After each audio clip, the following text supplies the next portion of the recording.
My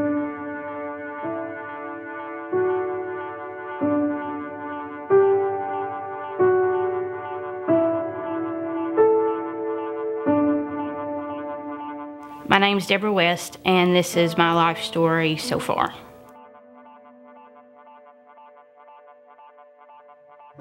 I grew up in an ABA pastor's home, and my whole world was church and ministry. I was at church camp for the first time without my parents, and I remember standing up in the middle of service because songs were playing, and my youth pastor was the worship pastor that week. And all of a sudden, it just fell over me that if Jesus was to come back right then and there, I would be left. I would be lost. I would be the only one left on the entire campground. And I stood up in the middle of service, and a former youth pastor was sitting a few rows behind me, and he said, "Deborah, sit down." And I said, "I can't." And he said, "Why not?" I said, "Because I'm going to hell." And he said, "Come here." And so we went over to a pew on the edge, and he knelt down with me, and he said, "You know how to do this, you know what you need to do." And I knelt down there and asked Jesus into my heart. And I look back at that experience at camp, and it was very reflective of the world I grew up in. Growing up in Southeast Arkansas, everything was or Southeast Louisiana, everything was very segregated. The church my dad pastored was completely white. I lived in a majority white neighborhood, but we were across the street from the church. And if you went 3 blocks down the corner, it was all black. It was predominantly black. And so everybody I went to school with was black for the most part. I remember being one of 3 or 4 white kids in my class. Those were my people. Those were my friends. But we didn't hang out. They didn't go to church with us. We couldn't go to each other's homes. It was very their world and our world. And that didn't make sense to me. We taught Jesus, and Jesus loved everybody, and we're all brothers and sisters, but yet we're living very separate lives.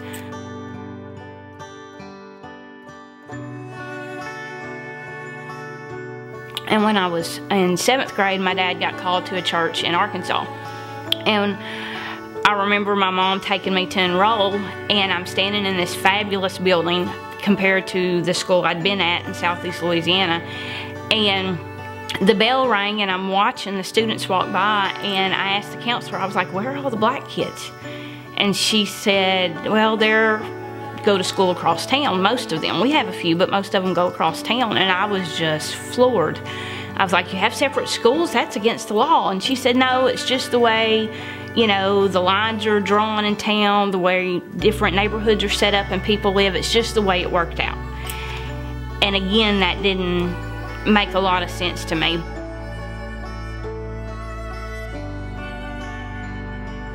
So I met William working at church camp at Bud Creek in Grush Ferry, Arkansas.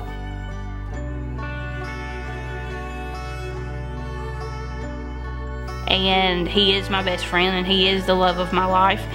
And we have grown together from babies, from a 19 and 20-year-old who got married, into adults. And in that 20 years, we've seen a lot of changes, and we've experienced a lot of things.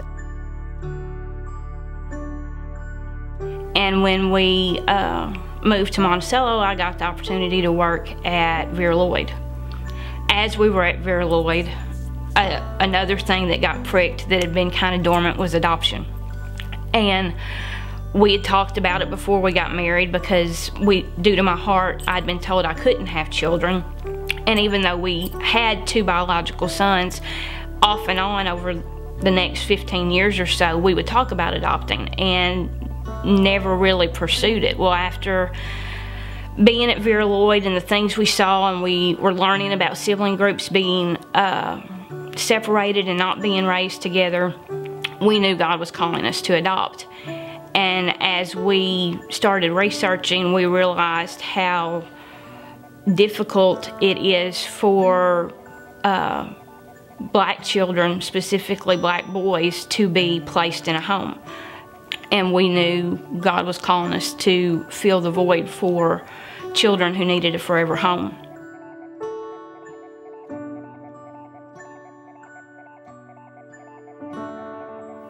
we are that family in town, literally that family. We have strangers come up to us and say, I know your story.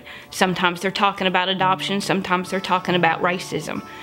But having that connection has allowed us to develop deep relationships with a diverse group of people in color, in social status, in financial background, that had we not been given the blessing of raising mixed kids, we would have continued in our white world.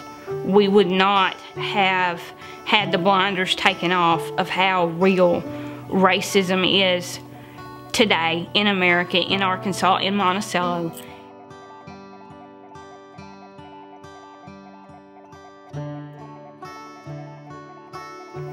Our hope and prayer is that God will use our story and the things that we've learned to help us equip our children to embrace diversity, to embrace the beautiful way God made them, and that they will pursue relationships, and that we as a family will pursue relationships that will bridge the racial divide that we have here. I know it starts small. It starts small, to have that one or two friends, to be intentional and to sit down and have conversations and to build relationships is how things are going to change. Me telling someone you're a racist and you're wrong is never going to change anything.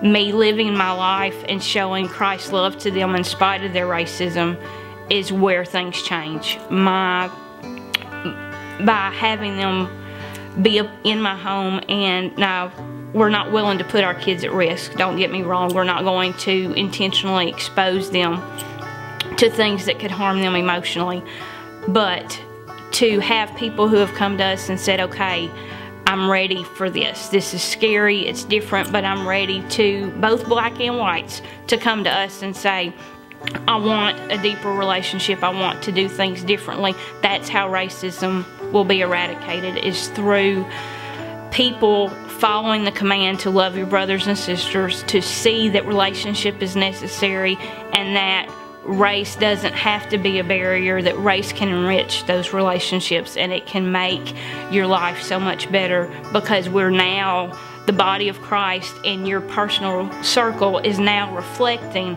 what God intended all along.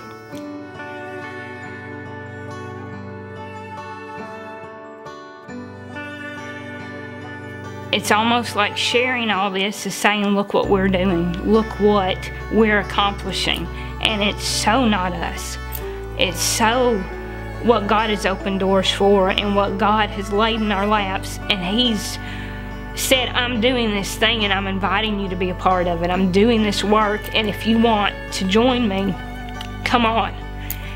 And it's just being obedient to the things God has put in our hearts.